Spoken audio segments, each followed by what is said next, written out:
Selamat pagi anak-anak semuanya. Bagaimana kabar kalian?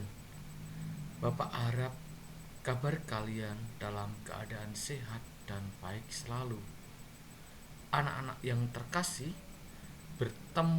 berjumpa kembali dengan saya Bapak Endi Prianto dalam pelajaran pendidikan agama Katolik.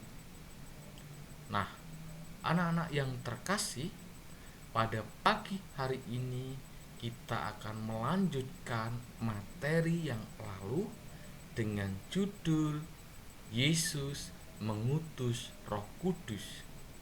Jadi materi hari ini adalah melanjutkan materi yang lalu dengan judul Yesus mengutus Roh Kudus.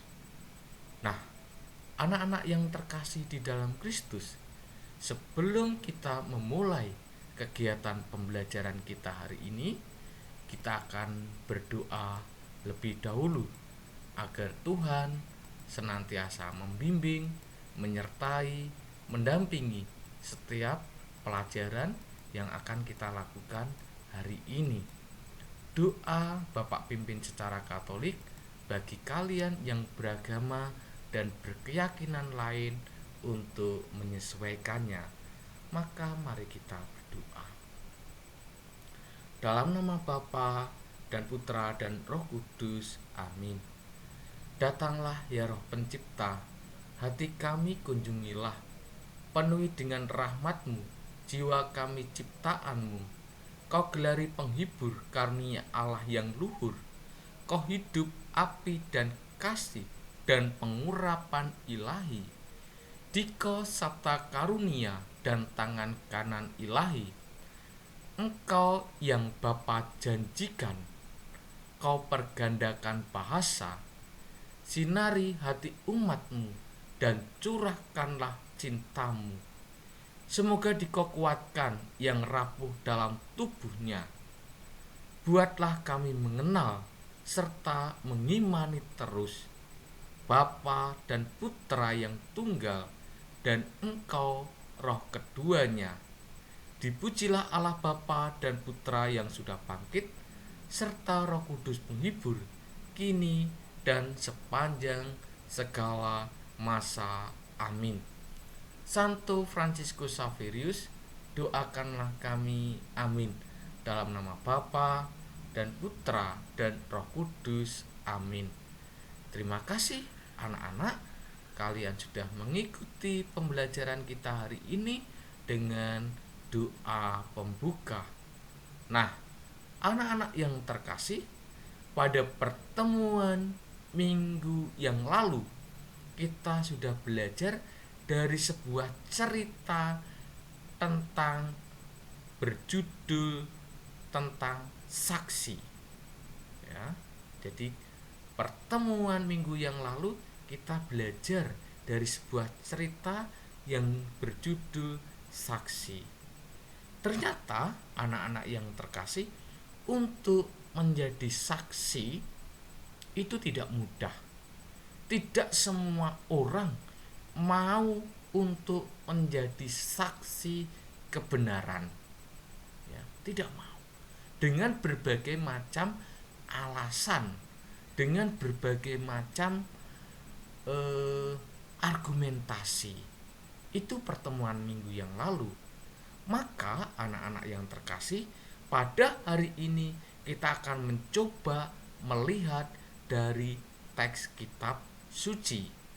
Ya. Dari mana?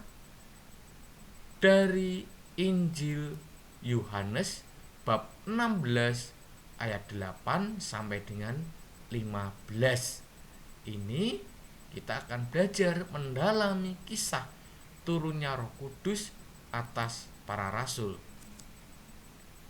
Bapak bacakan, anak-anak menyimaknya. Ya, Bapak akan bacakan teks tersebut, anak-anak menyimak dalam hati. Dan kalau ia datang, ia akan menginsafkan dunia akan dosa, kebenaran dan penghakiman. Akan dosa, karena mereka tetap tidak percaya kepadaku. Akan kebenaran, karena aku pergi kepada Bapa dan kamu tidak melihat aku lagi. Akan penghakiman, karena penguasa dunia ini telah dihukum. Masih banyak hal yang harus kukatakan padamu, tetapi sekarang kamu belum dapat menanggungnya. Tetapi apabila ia datang, yaitu Roh kebenaran. Tetapi apabila ia datang, yaitu Roh kebenaran, ia akan memimpin kamu ke dalam seluruh kebenaran. Sebab ia tidak akan berkata-kata dari dirinya sendiri, tetapi segala sesuatu yang didengarnya, itulah yang akan dikatakannya, dan ia akan memberitakan kepadamu hal-hal yang akan datang. Ia akan memuliakan aku, sebab ia akan memberitakan kepadamu apa yang diterima daripadaku. Segala sesuatu yang Bapa punya adalah aku punya. Sebab itu aku berkata, ia akan memberitakan kepadamu apa yang diterimanya daripadaku.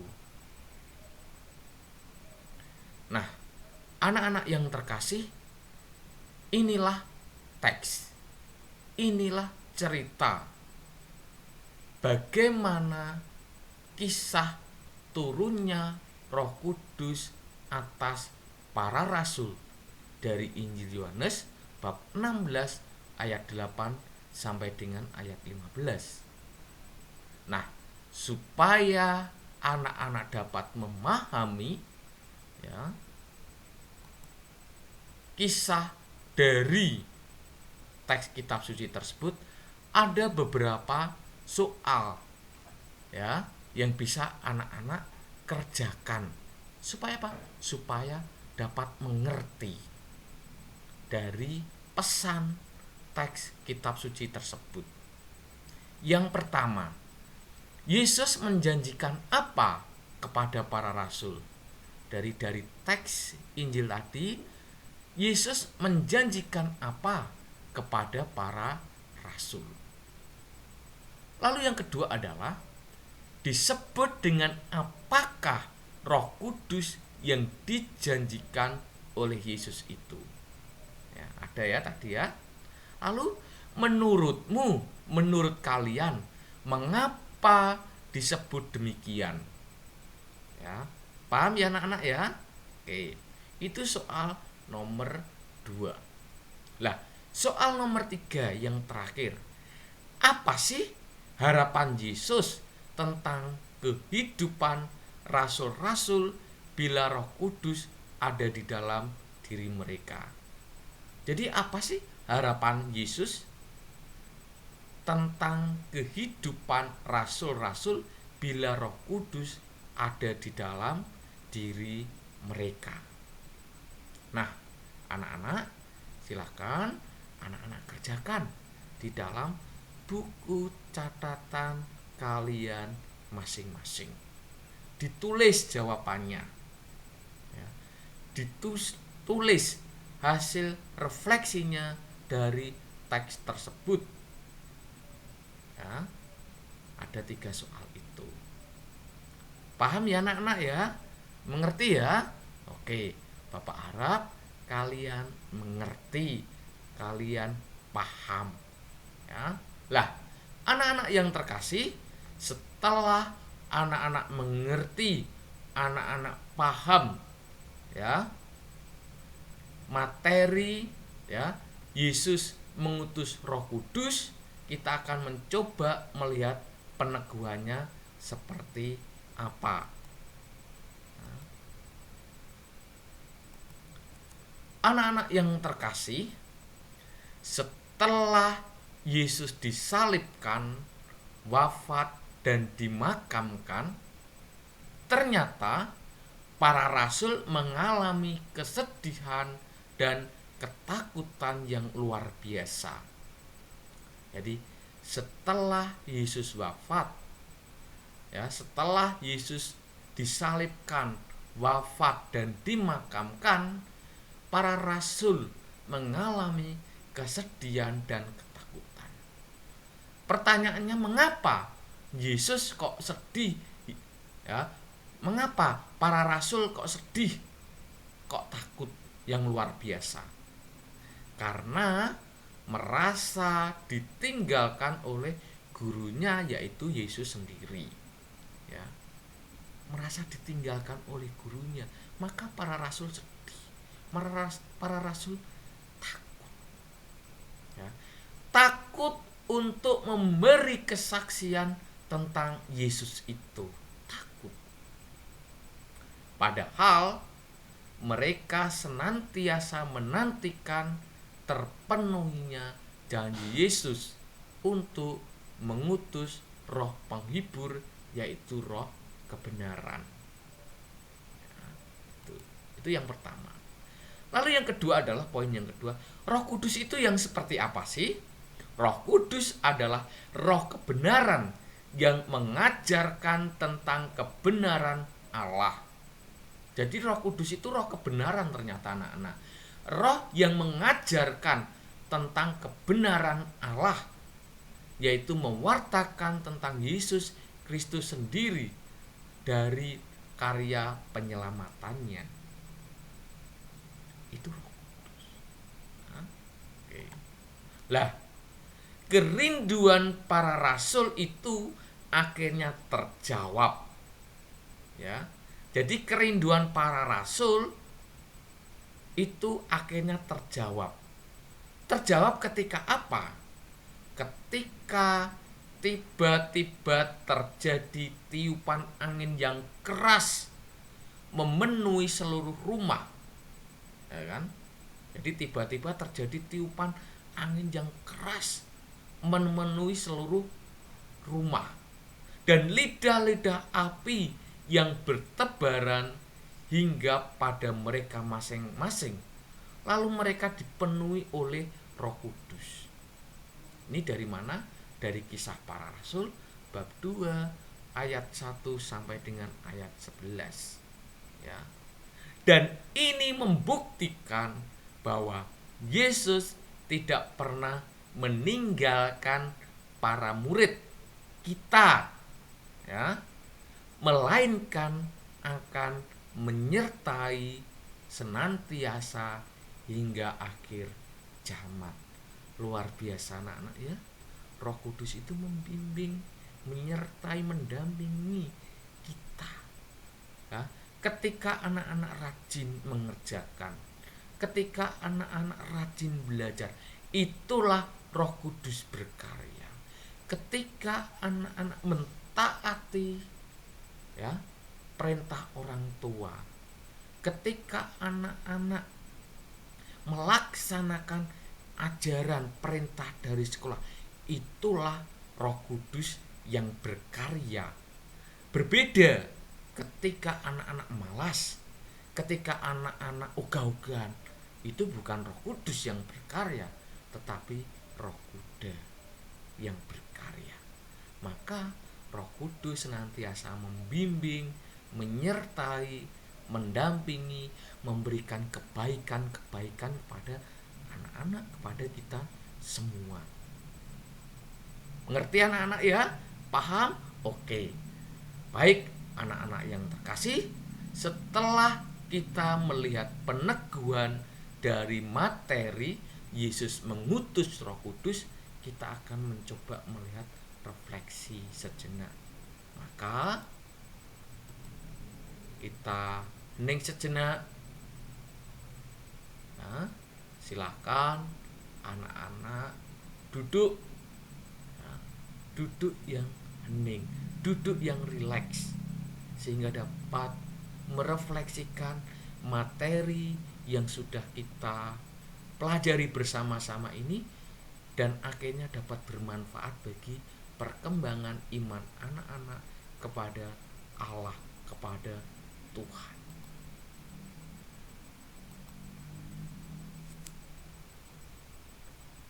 Anak-anak yang terkasih,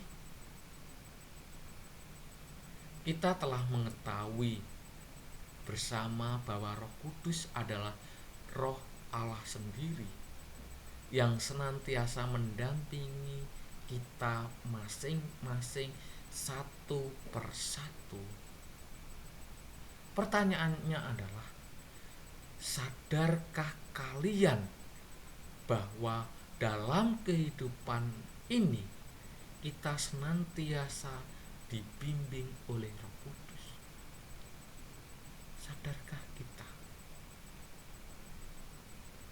Pekakah kita akan bimbingan Roh Kudus?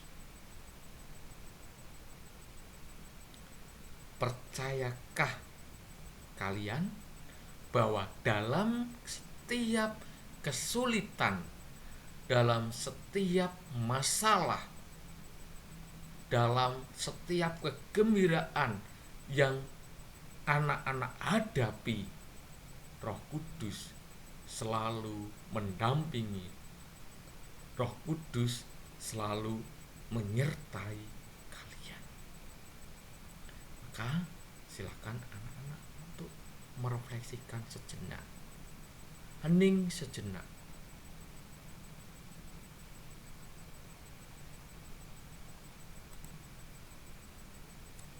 Konsekuensi apa yang seharusnya kita lakukan jika kita telah menerima bimbingan Roh Kudus? Jadi konsekuensinya apa yang seharusnya kita lakukan ketika kita menerima bimbingan Roh Kudus? Malas-malasan, ogah-ogahan, atau semangat kita melanjutkan karya-karya baik dari Allah itu melalui hidup kita semua? Sebagai pelajar, kita harus belajar di rumah dengan sungguh-sungguh. Sebagai anak ketika di dalam rumah, sudahkah kalian taat ketika orang tua sedang meminta tolong kepada kalian? Nah, anak-anak yang terkasih, mari kita tutup pelajaran kita hari ini dengan doa penutup. Maka mari kita hening sejenak. Dalam nama Bapa dan Putra dan Roh Kudus, amin. Allah Bapa yang Maha Baik, kembali kami bersyukur kepadamu atas segala berkat dan rahmat-Mu hari ini. Kami telah mengetahui bahwa Roh Kudus berkarya dalam diri kami. Ajarlah kami Tuhan, agar kami makin mampu merasakan kehadiran Roh Kudus dalam hati kami, sehingga kami mampu untuk menjadi saksi-Mu. Demi Kristus Tuhan dan Juru Selamat kami, amin. Santo Fransiskus Xaverius, doakanlah kami, amin. Dalam nama Bapa, Putra, dan Roh Kudus, amin. Terima kasih anak-anak, kalian sudah mengikuti pembelajaran kita hari ini. Tuhan memberkati kalian semua. Amin.